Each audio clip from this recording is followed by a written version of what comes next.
when we're looking ahead to the midterms, we got a whole lot of seats. We got all of those hundreds of congressional seats. We've got a whole bunch of Senate seats up, to say nothing about the state houses. So since you're much more focused on the ground, on the nitty-gritty, know the players very closely, what should conservatives be looking at? Where should we be looking? What races should we be focused on? And by what margin are we going to win?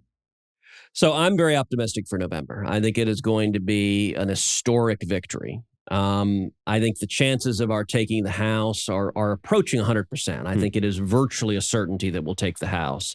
I think the real question is how big of a margin, and I think the chances are good that we'll take the Senate. I'd probably handicap the Senate at 65-35. On the House side, some of the reason why I'm so optimistic, let me give you just some of the specific data, because the two best predictors for elections historically have been the generic congressional ballot, which is just asking people in the upcoming congressional election, do you intend to vote Republican or Democrat? So without a name of a candidate. That is measured every year. That's a very good predictor for what's going to happen in November. And then the presidential approval or disapproval. And consistently, those two together have been very good predictors. So if you look at, for example, 2010, which was an historic year, in that election, the generic ballot was Republican plus 9.4. So it was a really strong generic ballot. Presidential approval was actually not too bad. It was minus 0.5. So it was just the disapproval was just slightly above approval.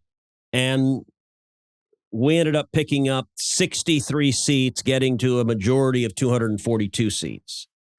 Likewise, 2014, the generic was R plus 2.4. Presidential approval was minus 10.4. And we got to 247 seats. Now, if you look at where we are today in 2022, the generic congressional is R plus 3.3. So that means by 3.3%, people say they're going to vote Republican instead of Democrat. That's better than it was in 2014, although not as good as it was in 2010. But the presidential approval is minus 11.5, which is by far the worst, much, much worse than 2010, much, much worse than 2014. Let me give you another stat that is a very interesting predictor, which is the enthusiasm gap. If you ask voters, are you very excited to vote in November? It's a really good predictor of what's going to happen. And if you go back and look at it, in 2006, Democrats who were very interested in voting in November, 69%, Republicans, 56%. So the Democrats had a 13% advantage on enthusiasm. They picked up 30 seats. 2010, Democrats who were very interested was 49%. Republicans was 66%. So Republicans had a 17% advantage.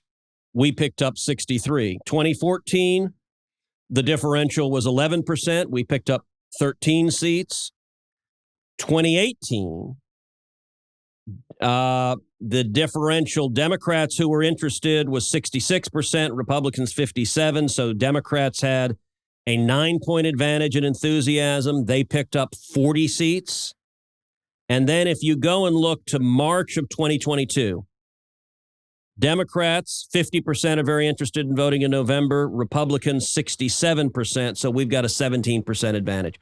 All of that is suggesting that we could see a Republican victory in the House with potentially a pickup anywhere from 30 to 60 seats. I think that's the spread that's in play.